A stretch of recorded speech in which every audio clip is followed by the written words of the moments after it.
सबसे पहले ज्ञान की अधिष्ठात्री देवी माँ शारदी के चरणों में सशक्त नमन। आप सभी का बहुत बहुत स्वागत है इस वर्चुअल मंच पे। हमारी university faculty, respected Vibha ma'am, हमारे सभी वर्चुअल रूप में जुड़े हुए सम्मानित छात्राध्यापक एवं छात्राध्यापिकाओं,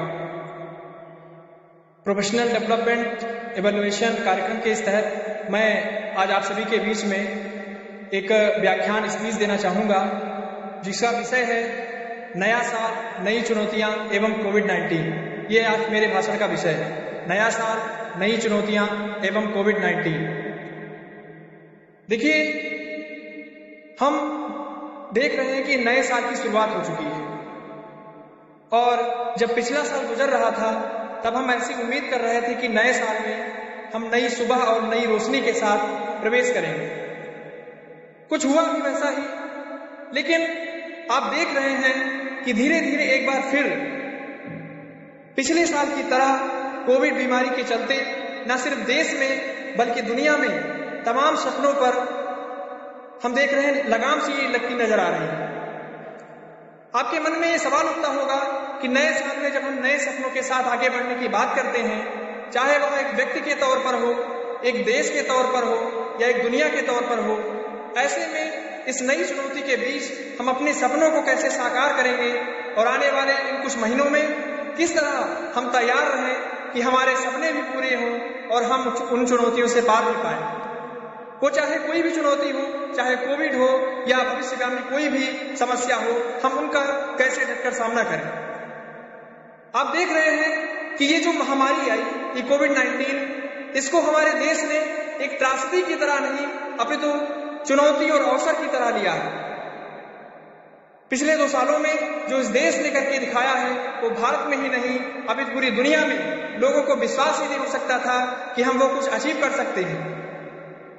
भाइयों बहनों, पिछले कुछ दिनों में हम एक नए कोविड वेरिएंट के बारे में सुन रहे हैं। आजकल आप लोग सुन रहे होंगे ओमिक्रॉन के बारे में।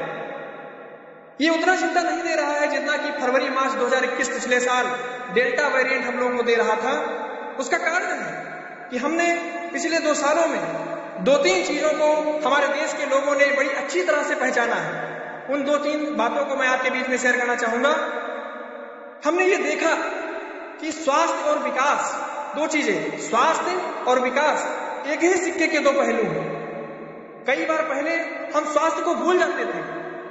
दूसरी चीज हमने देखा कि इस देश का जो युवा है, इस देश का जो नवाचार है, वो कितनी तेजी से समय की मांग को पूरा करने के लिए तैयार रहता है।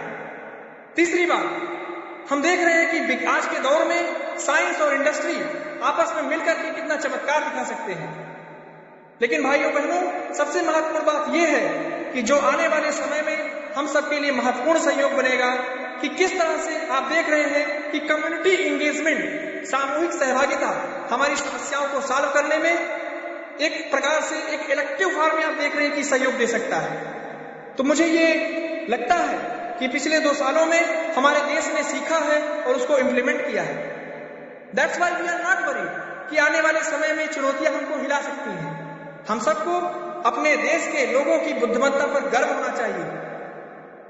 दूसरी चीज जो हमारे साथ बहुत अच्छा हुआ है, आप देख रहे हैं कि पिछली जो हमारी सामाजिक बनावट है, हमारे देश के में जो फैमिली का स्ट्रक्चर है, आपने देखा कि परेशानियों के बावजूद लोगों ने एक दूसरे का सहयोग किया। राज्य का सहयोग तो जरूरी होता ही है, लेकिन पारिवारिक सपोर्ट भी बहुत जरूरी है। इसके अलावा स्वास्थ्य सुविधाओं में भी सुदृढ़ता आई है। आप देख रहे हैं प्रतिदिन हमारे देश के जो प्राइम मिनिस्टर हैं, हेल्थ मिनिस्टर हैं, कोविड की अपडेट लेते हैं। और सबसे महत्वपूर्ण बात यह है कि जब ये कोविड का दौर शुरू हुआ तो आप देख रहे हैं कि देश में केवल एक आरटीपीसीआर लैब थी। मुख्यतः जो हमारे देश के जो मेट्रो शहर है 7-8, केवल वहीं पर मॉलिक्यूलर लैब, आरटीपीसीआर लैब थी। लेकिन आज आप देख रहे हैं कि देश के प्रत्येक राज्य के प्रत्येक जिले में इस प्रकार की लैब्स उपलब्ध हैं। तो इसका मतलब है कि अगर आप एक उदाहरण के रूप में समझिए कि मान लीजिए आप अगर ईटानगर में रहते हैं, अरुणाचल प्रदेश की जो राजधानी है, अगर आपको कोविड होता है ईटानगर के किसी व्यक्ति को, तो सैंपल कोलकाता भेजने की आवश्यकता नहीं है, वहीं बंद हो जाएगा। यही ये जो सुदृढ़ता है स्वास्थ्य के क्षेत्र में, सेवाओं में, ये खाली आज के लिए नहीं है, अपितु आगे भविष्यगामी कोई भी अगर समस्या आती है, कोई भी बीमारी आती है, कोई भी वायरस आता है, तो उन सबके लिए बड़ी ही लाभप्रद सिद्ध होगी। क्योंकि ये मॉलिक्यूलर डायग्नोस्टिक है। मेरे कहने का मतलब यह है कि हम सब ने किस तरह से 2 सालों में अपनी आपदा को, इस कोविड आपदा को अवसर में बदला। अंत में बस यही कहना चाहूंगा कि नए वर्ष में हम अत्यंत सावधानी के साथ अपने पथ पर सुदृढ़ फातेह के साथ आगे बढ़ें और आप सभी को नए साल की मुक्तक रूपी शुभकामनाएं देते हुए अपनी वाणी को विराम देना चाहूंगा। अंत में यही सुनाते हुए कि नव वर्ष तुम्हें मंगलमय हो, नित नई सफलताएं पाओ। नव वर्ष तुम्हें मंगलमय हो, नित नई सफलताएं पाओ। यह वर्ष तुम्हें दे हर्ष सदा, उन्नति पथ पर बढ़ते जाओ। जीवन का हर दिन हो बसंत, ना खुशियों का हो कभी अंत। चेहरा फूलों सा मुस्काए, नव में फैले नव यश सुगंध, नव में फैले नव यश सुगंध। बहुत बहुत धन्यवाद मैम। Thank you. यस